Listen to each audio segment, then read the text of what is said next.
தந்தை மகன் தூயாவின் பெயராலே ஆமென். ஆண்டவர் உங்களோடு இருப்பாராக, உன் ஆன்மாவோடும் இருப்பாராக. இறையேசுவில் பிரியமுள்ள சகோதர சகோதரிகளே, இன்று தாயார் திருச்சபையானது புனிதர்களான கொர்னலியஸ் சிப்ரியன் இவருடைய நினைவு நாளை கொண்டாடுகின்றது. கொர்னலியஸ் ரோமை நகர் ஆயராகவும் பின்பு திருத்தந்தையாகவும் உயர் பெற்றவர். இவருடைய காலத்தில் கிறிஸ்துவர்கள் ஏராளமானோர் கடுமையாக துன்பப்படுத்தப்பட்டார்கள், வேதனைக்கு உட்படுத்தப்பட்டார்கள். இவருக்கு முன்பு இருந்த ஃபபியோன் என்றவரும் அவ்வாறே துன்பப்பட்டு மறைசாட்சியாக உயர்ந்தார். இவரும் அநேக துன்பங்களையும் துயரங்களையும் அனுபவித்தார். இருந்தாலும் இவர் விசுவாசத்தை விடாமல் காத்து கொண்டிருந்தார். இவருடைய காலத்திலே கிறிஸ்தவர்கள் அநேக பேர் துன்பப்படுத்தப்பட்டார்கள்.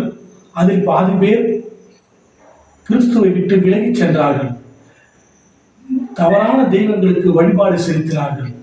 பின்பு அவர்கள் மனம் திரும்பி வந்தபொழுது திருமுழுக்கு பெற வேண்டும் என்ற கொள்கை நிலவியது. ஆனால் இவர் அவர்கள் திருமணம் பெற தேவையில்லை, மாறாக மனம் வருத்தம் பட்டாலே போதும் என்று கூறி அதற்கு முழு ஒத்துழைப்பையும் தந்து அநேகரை கிறிஸ்துவ மதத்தில் மீண்டும் இணைத்தார்.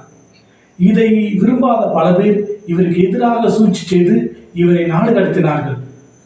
இவருடைய காலத்தில் தான் திருச்சபைக்கான போப் எலெக்ஷன் பல காலமாக நிறுத்தி வைக்கப்பட்டிருந்தது.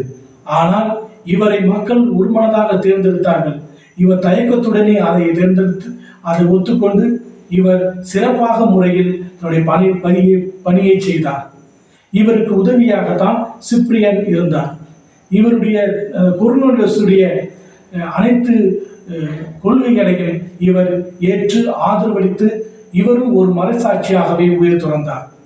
அன்புமிக்க சகோதர சகோதரிகளே, நம்முடைய வாழ்விலே வருகின்ற துன்பங்கள் துயரங்களை நாம் இயேசுவுக்காக ஏற்றுக்கொண்டு அவற்றை பொறுமையோடு ஏற்றுக்கொண்டு நாம் வெற்றி வாகை சூட வேண்டும் என்பதை தான் இன்றைய புனிதர்கள் நமக்கு விடுக்கும் அழைப்பு.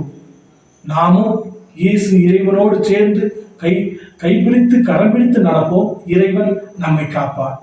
இன்றைய நற்செய்தியானது லூக்கா எழுதிய நற்செய்தி 7வது அதிகாரம் 11 17 உள்ள வசனம். லூக்கா எழுதிய நற்செய்தி 7வது அதிகாரம் 11 17 உள்ள வசனம்.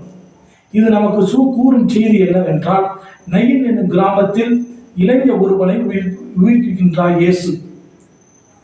இவ்விதவை தாயாருக்கு ஒரே மகன், அவர்கள் மீது இரக்கம் கொள்கின்றார். எவ்வளவுதான் பணி சுமைகள் இருந்தாலும், வேதனைகள் இருந்தாலும், சோதனைகள் இருந்தாலும், கஷ்டங்கள் இருந்தாலும், தேவையில் இருப்பவருக்கு ஓடி சென்று உதவுகின்றார் நம் ஆண்டவராகிய இயேசு கிறிஸ்து. அதுபோலதான் இன்றும் அவர் ஒரு புதுமை செய்கின்றார். கைம்பெண், விதவை பெண், ஆறுதல் இல்லாதவள், யாரும் இல்லாதவள் என்பதை அறிந்த இயேசு அவளுக்கு தானாக முன்வந்து இறந்த அவருடைய மகனை உயிர்ப்பித்து எழச் செய்கின்றார். இயேசு கிறிஸ்துடைய இரக்கத்தையும் பரிவையும் நாம் கண்கூடாக காண முடியும். அன்புமிக்க சகோதர சகோதரிகளே, இறைவன் இரக்கம் உள்ளவர், கருணை உள்ளவர், என்றும் நம்மோடு இருக்கின்றவர். அவர் நம்மை அன்பு செய்கின்றவர். நாம் அவரை நேசித்து அன்பு செய்து அவரின்படி நடக்கின்றோமா என்பதை சிந்தித்து பார்க்க வேண்டும். ஜெபிப்போம், இறைவனோடு சேர்ந்து பயணிப்போம். இறைவன் இயேசு நம்மை கைவிட மாட்டார் என்ற நம்பிக்கையோடு இந்த நாளை தொடங்குவோம். எல்லாம் உள்ள இறைவன் தந்தை மகன் தூய திரு ஆவி நம் அனைவரையும் ஆசீர்வதித்து காத்து வழிநடத்துவாராக. ஆமென்.